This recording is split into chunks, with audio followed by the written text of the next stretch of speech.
Et ces bureaux, donc, ces bureaux, eux, ne sont pas fictifs, mais ce sont les noms des personnes qui doivent y voter qui sont fictifs.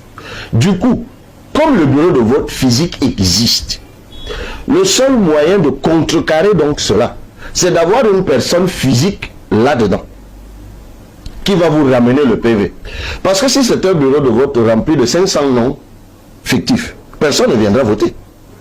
Les seuls votants de ce bureau de vote, ce seront ceux qui auront été, c'est-à-dire le président du bureau de vote, les représentants, et ça va faire, je ne sais pas, 4 ou 5 ou 6 votants, et le PV va être établi, et vous, votre représentant, vous le ramènera. À partir de ce moment, on ne peut plus transformer les 500 votants en 100% pour quelqu'un. Parce que vous avez la preuve du contraire. Vous comprenez ce que nous essayons de vous expliquer. C'est pour ça que sur la question de la lutte contre la fraude électorale, j'en appelle à la responsabilité individuelle des Camerounais. Tout le reste, M. Kamga, c'est bien beau.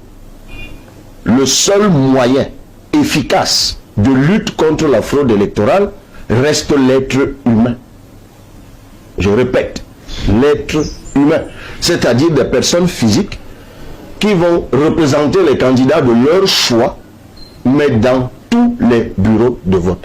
Et moi, je ne comprends toujours pas, je n'accepte pas que l'on me dise, M. Kamga, que pour que cette opération d'efficacité fonctionne, qu'il faille de l'argent. C'est vrai, c'est personnel, je dis, j'arrive pas à comprendre, mais je comprends qu'on n'a pas non plus le temps d'éduquer tout le monde.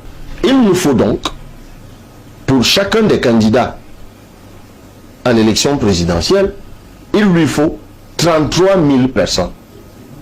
Ça revient dans votre étonnement quant à la question de mobilisation des ressources financières? Alors, mon étonnement vient de ce que j'ai vécu. En 2018, notamment 2018 et même en 2020, il y a des Camerounais qui nous demandaient de l'argent pour le job de représentation dans le bureau de vote. Il y a même des Camerounais qui, ne recevant pas d'argent après, ont déchiré les PV. D'autres sont partis avec les PV. Et tout ça parce qu'on leur dit que les candidats ont reçu de l'argent pour ça. Bon, je dirais c'est peut-être faux et vrai. Parce que les candidats à l'élection présidentielle reçoivent un financement dans le cadre du financement public de la campagne. Pour le cas spécifique de 2018, alors que la caution s'élevait déjà à 30 millions, nous n'avons reçu que 15 millions. 15 millions, oui. Dont la moitié d'ailleurs de la caution. C'était, je crois, la première fois que les frais de financement public à une élection présidentielle étaient aussi bas. Et c'est curieux que ce financement est aussi bas, exactement au moment où la caution, elle est devenue ce qu'elle est devenue.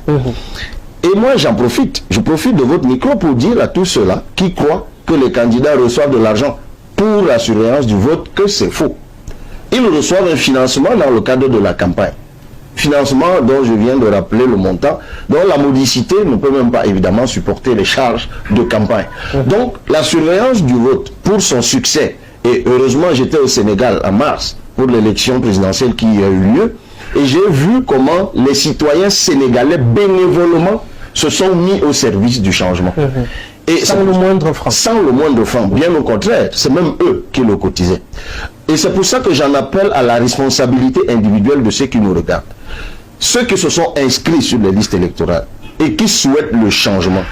Et les Cam nous dit qu'il y en a aujourd'hui, quoi, un peu plus de 8 millions.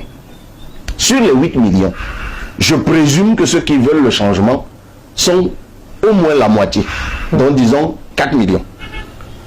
Et si parmi ceux-là qui veulent le changement, il y en a qui disent, moi, il n'y aura pas de fraude dans mon bureau de vote.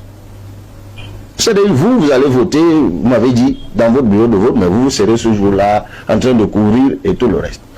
Mais si quelqu'un... Ça n'empêche pas le vote. Oui, mais vous n'aurez pas le temps de surveiller. Vous ferez le travail de journaliste, mais vous voterez. C'est ce que je veux dire. Je parle du citoyen ordinaire qui souhaite le changement. Il n'a qu'à se dire, ça n'arrive que une fois les 7 ans. Le 12 octobre, c'est un jour férié, c'est un dimanche, c'est un jour férié. D'ailleurs, tout est souvent fermé, ce jour-là. Donc moi, ma contribution au changement cette année se fera dans mon bureau de vote. C'est-à-dire que comme je suis sympathique ou soutien à tel candidat ou à un tel autre, je cherche les responsables de ce parti, si je ne les connais pas, et je leur dis, écoutez, moi un tel, je voudrais vous représenter dans mon bureau de vote qui est situé à tel endroit, donnez-moi le mandat, parce que les candidats doivent donner les noms.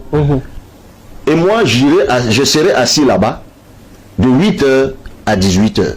Je partirai de chez moi avec ma bouteille d'eau et mon sandwich. S'il te plaît. Comment tu peux aussi regarder une vidéo sans t'abonner?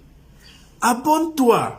Surtout clique sur la cloche de notification. Ça, c'est la page de Buzz. Si tu veux être au courant des buzz et toutes les actualités au 237, abonne-toi et clique sur la cloche de notification. Partage aussi pour m'encourager. Surtout, si tu as quelque chose à dire, papa, lâche un commentaire.